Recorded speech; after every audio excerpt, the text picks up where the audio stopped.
నమస్తే, welcome to Sakshi education. తెలంగాణలో నూతనంగా ఏర్పడినటువంటి కాంగ్రెస్ ప్రభుత్వం ఏదైతే ఉందో అధికారంలోకి వచ్చి దాదాపు 1.5 సంవత్సరాలు దాటిపోయింది.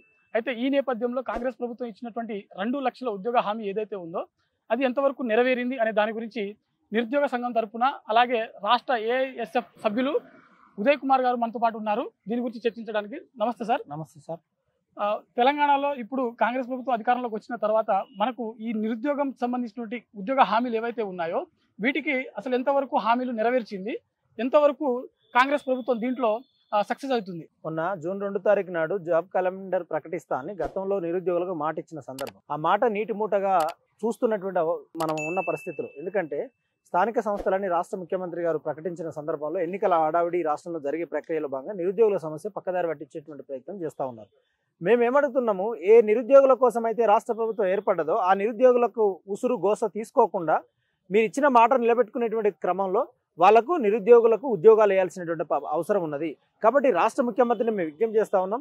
సార్, 2% ఓట్లతో బీఆర్ఎస్ మీద మీరు గెలిచారు కాబట్టి మీరు తూచా తప్పకుండా మీరు ఇచ్చిన వాగ్దానం నెరవేర్చేటువంటి ప్రయత్నంలో నిరుద్యోగులకు ఇచ్చిన వాగ్దానం నెరవేర్చాలని ఈ సందర్భంగా మేము తెలియపరుస్తా ఉన్నాం. మరోవైపు తెలంగాణలో ప్రతి గ్రామ పంచాయతీకి జీపీఓ ఆఫీసర్లను నియమించాలని చెప్పి ROR చట్టం అనేది తీసుకురావడం జరిగింది.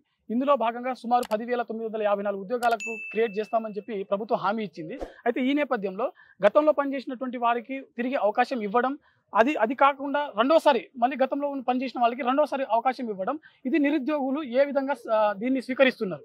వాస్తవానికి నిరుద్యోగులు మరో పోరాటానికి నాంది పలకకుండా గతంలో చేసిన వాళ్ళకి మళ్ళీ గతంలో ఉన్నటువంటి సందర్భాలను తీసుకొని కొత్త నిరుద్యోగులు ఇబ్బందులు పడకుండా ప్రయత్నంలో ఇద్దరికి సమన్వయం చేసే ప్రక్రియ ఒకటి జరగాలి. నెంబర్ 1. నెంబర్ 2, ఇప్పుడు నిరుద్యోగులు అందరూ ఏం చేస్తున్నారు, కొన్ని మీకు రిక్రూట్మెంట్ గురించి పార్ట్ టైం కాంట్రాక్ట్ జరుగుతుంది మా ఓయిలో. కానీ అటువంటిది ఏంది, అవును కాంట్రాక్టు పార్ట్ టైం వాళ్ళకు ప్రమోట్ చేస్తే మరి నా నిరుద్యోగుల పరిస్థితి ఏందని జరుగుతుంది. ఇక్కడ మేమేమంటున్నామంటే జీపీఎస్కు సంబంధించినటువంటి దాంట్లో వాళ్ళు ఏదైతే ప్రత్యేకమైన డిమాండ్ కోరుతా ఉన్నారో నిరుద్యోగులు కోరుతున్న విషయాన్ని ఒక 50,000 40,000 వేసి వాళ్ళకు న్యాయం చేసేటువంటి ప్రక్రియ జరగాలి. కానీ వీళ్ళ గతంలో ఉన్న వాళ్ళని తీసుకొని నిరుద్యోగుల పొట్టగొట్టేటువంటి ప్రయత్నం చేస్తే సంవత్సరాల కొద్దిగా అప్పు తీసుకొచ్చుకొని ఎడ్యుకేషన్ చేసే పీడిత వర్గాల నుంచి వచ్చినటువంటి పిల్లలుగా సంవత్సరాలుగా అశోక్ నగర్లో, హైదరాబాద్లో అన్ని ప్రాంతాలలో కూడా వాళ్ళు పోరాటం చేస్తున్నటువంటి సందర్భం. కాబట్టి వాళ్ళ పోరాటానికి ఒక అవకాశవాదంగా ఉండాలి తప్ప మీరు గతంలో ఉన్న వాళ్ళకి అవకాశం ఇచ్చి వీళ్ళకి ఇవ్వకపోతే మీ కాంగ్రెస్ మీద నెగిటివ్ వస్తుంది. కాబట్టి ప్రజలు మిమ్మల్ని చీదరించేటువంటి ప్రయత్నం చేస్తారని ఈ సందర్భంగా తెలియపరుస్తాను. మరోవైపు ఇప్పుడు గ్రూప్ 1 మీద మనకు వివిధ అవకతవకలు జరిగాయని చెప్పి నిరుద్యోగులు కొంతమంది ఆల్రెడీ హైకోర్టుకు వెళ్ళడం జరిగింది. దీంట్లో భాగంగా ఆ కేసు ఇంకా జడ్జిమెంట్ రాలేదు, అది ఇంకా కోర్టు పరిధిలో ఉంది. కాబట్టి ఆ గ్రూప్ 1 కేసుని బేస్డ్ చేసుకుని టీజీపీఎస్సీ వాళ్ళు మిగిలిన గ్రూప్ 2, గ్రూప్ 3కి సంబంధించిన నోటిఫికేషన్ సంబంధించిన ప్రాసెస్ ఏదైతే ఉందో దాన్ని డిలే చేయడం జరిగింది. దీన్ని మీరు ఏ విధంగా చూస్తున్నారు అసలు? అయితే వాస్తవానికి రాష్ట్ర ప్రభుత్వాన్ని మేము తెలియపరుస్తూ ఉన్నాం.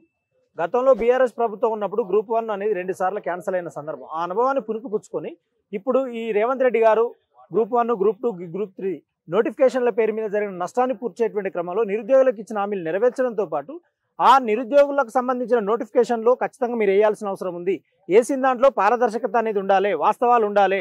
ఎందుకంటే మీ ప్రభుత్వం వచ్చిన తర్వాత గతంలో మీరు అంటున్నారు 1000 ఉద్యోగాలు మేము ప్రకటించినామని, మీరు ఇచ్చింది ఏం లేదు. రాష్ట్ర కేసీఆర్ ప్రభుత్వం ఇచ్చింది, దాన్ని మీకు అందరికీ ఆ కార్డులు ఇచ్చేటువంటి అవకాశం మీకు వచ్చింది.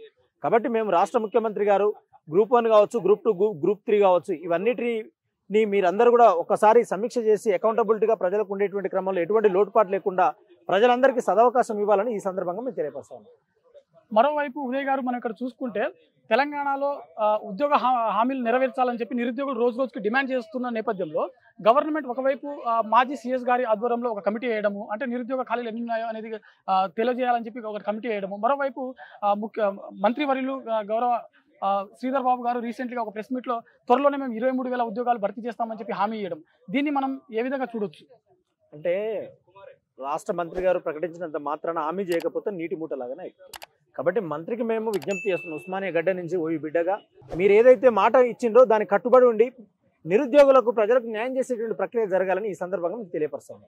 ఓకే, థ్యాంక్ యూ ఉదయ్ గారు. చూస్తూనే ఉండండి సాక్షి ఎడ్యుకేషన్.